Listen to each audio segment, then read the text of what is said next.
어마어마한 사건 우리가 좀 분석을 해드리겠습니다.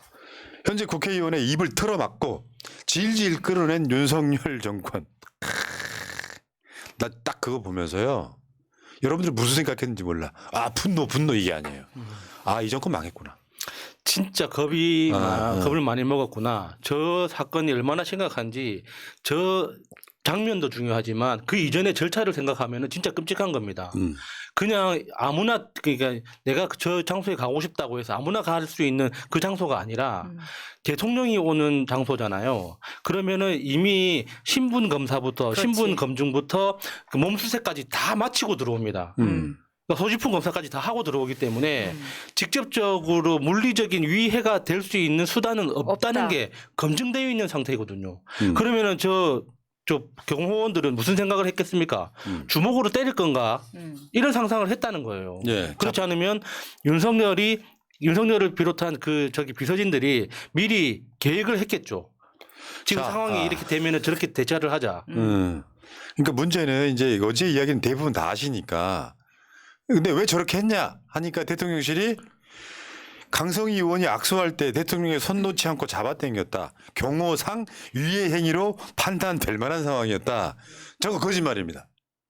왜냐하면 현직 국회의원이고요. 더군다나 윤석열이 내려간 전주의 현직 국회의원이잖아요. 대통령 만나서 할 말이 꽤 있었을 거예요. 막 이런 거지. 얘네들 표현은 그런 거야. 강성희 의원이 손을 잡고 안아주면서 아니 왜 고성을 질렀다. 잠깐만 이거 반대로 한번 생각해 볼까? 성렬아 이 새끼 진짜 길거리 지나가서 저를 알고 있는 어떤 분이 내 손을 꼭 잡고 안아줄 때 있잖아요. 만약에 지지합니다 하고 손 안 놔고 뭐냐 조금이라도 그 사람이랑 같이 있으려고 하면 저렇게 했겠어요? 내가 어제도 말씀드렸지만 강성희는 요 주위 인물이었던 거예요. 그래서 조금이라도 예를 들면 저번에 나와갖고 지금 뭐 줄여야 될 것은 뭐 예산이 아니라 당신의 임기입니다. 뭐 이렇게 이야기했던 거 딱 보고 강성이 나타나면 저렇게 하자고 이미 짜여진 각본에 의해서 한 거예요. 예. 그 경호상 유해행위라고요. 경호상 유해행위는 이재명 대표가 당한 거지. 그렇죠. 자, 근데 동영상으로 한번 볼게요. MBC 뉴스 제공. 전주에서 열린 전북특별자치도 출범식. 축하를 위해 참석한 윤석열 대통령이 이 지역 국회의원인 진보당 강성희 의원과 마주합니다. 악수를 나누는 것도 잠시. 뒤돌아선 윤 대통령을 향해 강 의원이 목소리를 높입니다. 이러시면 안 됩니다, 대통령님. 국정기조를 받고 있어야 됩니다. 곧이어 경호원들이 애워싸고 입을 막고 끌어냅니다. 팔과 다리가 붙들리고 몸통이 공중에 들린 채 옮겨지던 강 의원은 그대로 행사장 밖으로 쫓겨났습니다. 대통령하고 악수하면서 말 몇 마디 건넨 것이 대한민국 국회의원을 사지를 들어서 바깥으로 내쫓아야 되는 일입니까? 강 의원은 국정기조를 바꾸지 않으면 국민들이 불행해진다는 말을 한 게 전부였다고 주장했습니다. 날선 비판보다는 국민의 마음을 담은 통상적인 인사를 전하려 했을 뿐입니다.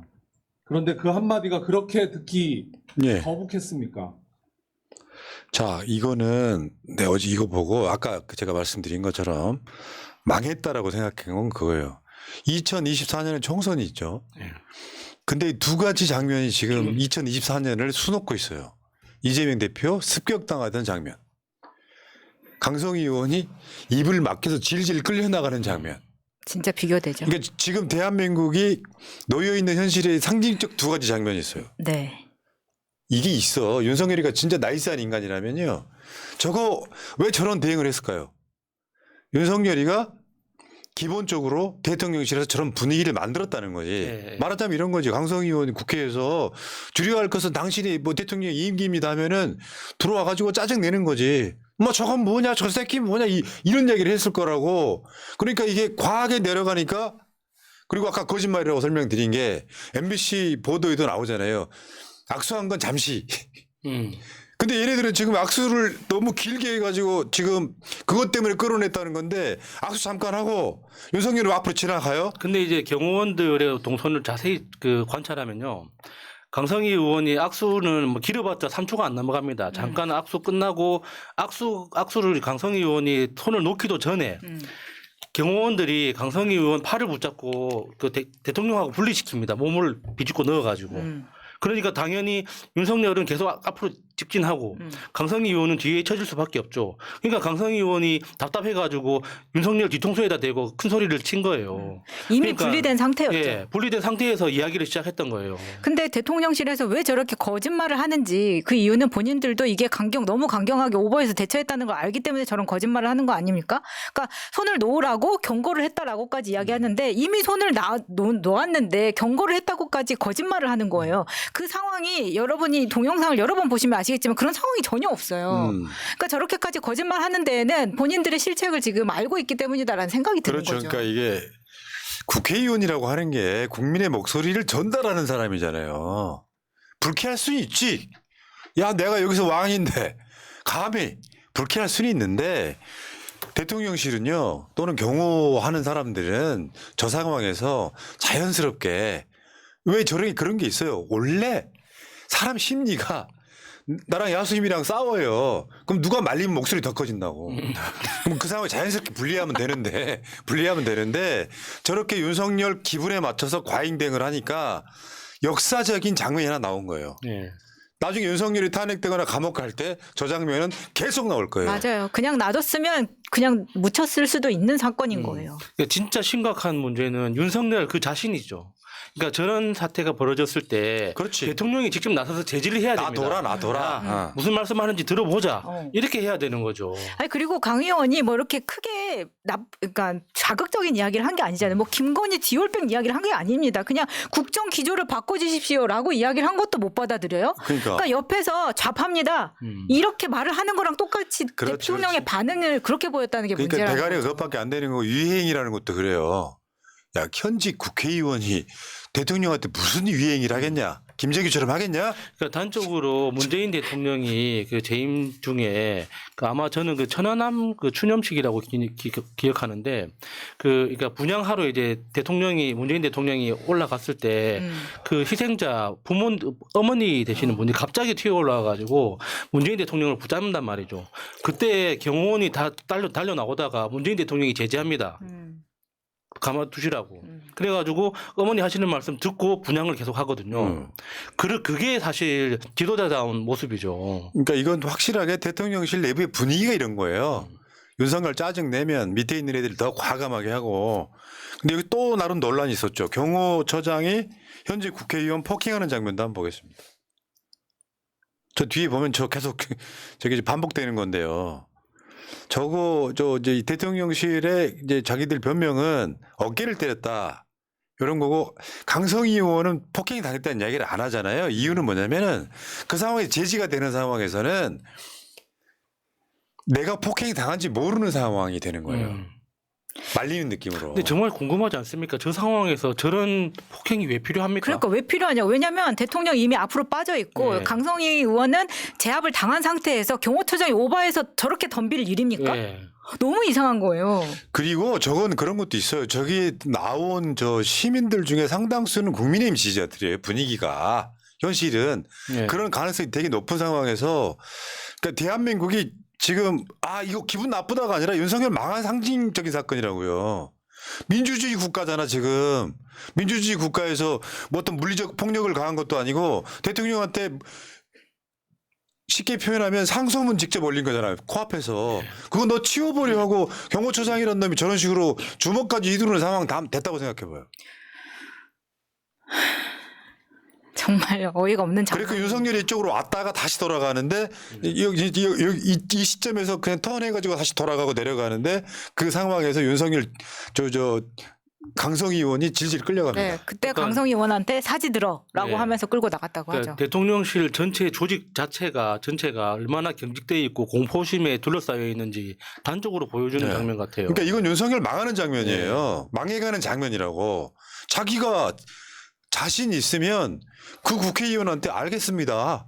자, 그 이야기 참고할게요라고 끝나면 돼요. 네. 아무 대꾸를 안 했을 거 아니야. 자, 그 독재자도 못할 일이다 이렇게 강성희 의원이 지금 이야기를 했고요. 사실 독재자는 못하는 게 아니라 쪽팔려서 안 하죠. 그렇게 아이고.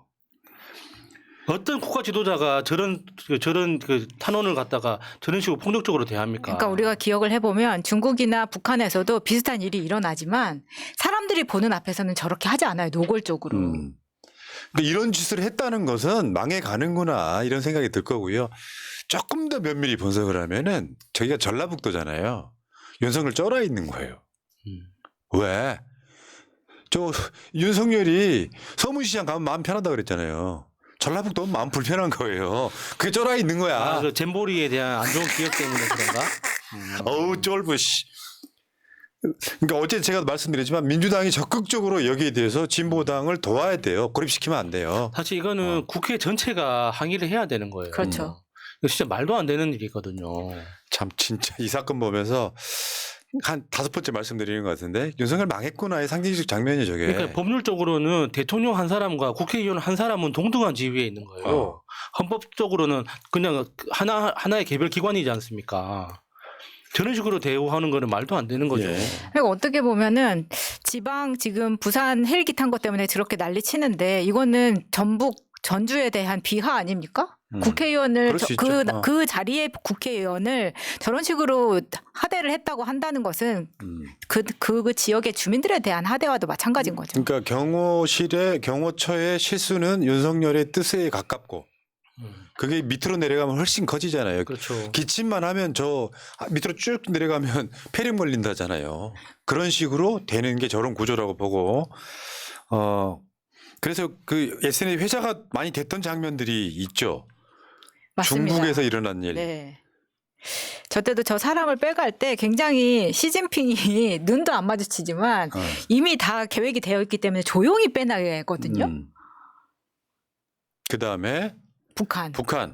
저거 장성택이고 앞에 있었던 거 아마 리커창일 텐데 이렇게 이제 끌어내는 거 있잖아요. 망했다는 뜻이에요 그게. 윤석열 앞으로 있잖아요. 그 민주당 논평처럼 이제 국회의원들이나 이런 사람들은 조용히 있어야 되는 거냐. 이런 얘기까지 나오게 되는 거고. 진짜 북한이나 중국보다도 못한 나라가 된 거죠. 그러니까 물리적으로 치우는 것은 순간은 모면했을 수 있지만 저거는 역사에 남을 명장면이 돼버렸습니다. 그리고 왜 그 진중권 같은 그 얍삽한 애들이 저기 강성희 의원이 일부러 도발했다 이런 건데요.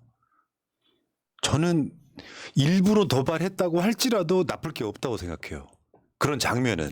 왜냐하면 그래야 국정기조를 바꾸라고 하는 국회의원의 목소리가 언론을 타니까. 그리고 또 하나 더 짚어야 되는 게 언론에서 보도를 할 때 강성희 의원이 경호원들한테 이렇게 입이 막혀서 그 풀려 나가는 모습을 클로즈업 해가지고 이렇게 보도를 하잖아요. 근데 그 사진을 조금만 그러니까 시야를 좁혀서 멀리서 보는 장면으로 바꿔보면 윤석열이 그 악수 마치고 되돌아가면서 윤석열 시야에 강성희 의원이 들어옵니다.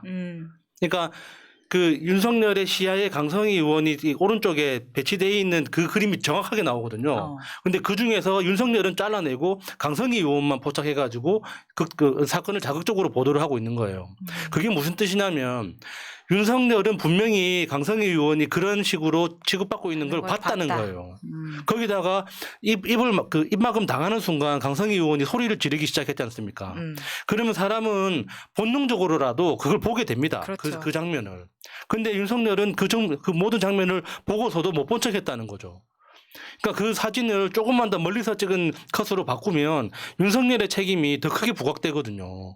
그러니까 윤석열을 지워내기 위해서 강성희 의원한테만 지금 포커스를 맞추고 있는 거예요. 그러니까 애써 모른 척 하려고 하는 그 장면에서 윤석열이 정말 긴장돼 있구나라는 걸 또 느낄 수가 있는 거예요. 자, 알겠습니다. 자, 아까 그 중국은 리커창이 아니고 후진타오인 걸로. 자, 이게 진짜 재미네. 야, 폭력 얘기하는데 말 오는 것도 폭력이야? 이재명 대표 목 찌르는 게 그런 게 폭력이야. 그런 짓 하면서도 부끄러운 줄 모르고 완전 쩔어 있고 정치를 대승적으로 할 생각이 없어. 야수님, 예. 정치를 좀 대승적으로 하십시오. 총 어디 있어? 총 갖고 와. 왜 그게 안 되지? 나는 정치는 태도라고 보는데 예. 정치하는 자가 야당의 목소리, 국민의 목소리를 들어주는 척하는 태도라도 보일 수 없나요? 진짜 부끄럽습니다. 그래야 저 사람 아량이 넓구나 하는 거지. 자기 마누라 특검에 대해서는 거부권 행사하는 그런 종류의 인간이 야당 국회의원이 한마디 하는 거. 하긴 이자는 지금 야당 대표를 취임하고 아직도 안 만나고 있습니다. 지금 우리가 그런 나라에 살고 있는 거예요. 국민의 목소리, 야당의 목소리는 들을 생각이 없는 거예요. 그럼 뭐해? 끌어내려야죠. 저거는 윤석열 끌어내진 다음에 상징적 장면 중에 하나가 될 거예요. 저는 뭐 의도적으로 더 바랬다 이런 거는 진중권 대가리 세트에서 나오는 거고 그렇게도 못하는 국회의원이 더 웃긴 거지. 그렇죠. 국정 기조 바꾸라는 말이 뭐 그렇게 심한 말입니까? 전북 폭력적인 내려온 김에 말입니까? 그 잼버리 때문에 새만금 예산 깎았잖아요. 윤석열이가. 그런 짓 했잖아. 그러면 그 지역 국회의원이 그렇게 못하냐고. 진짜 아우 진중권 내 앞에 있으면 그냥 이 새끼 아이고 진짜 아이고 그런 애들이 대한민국의 간신으로 딸랑딸랑 하고 있는 거야. 자 강성희 의원 화이팅 하시고요. 여기까지 하겠습니다.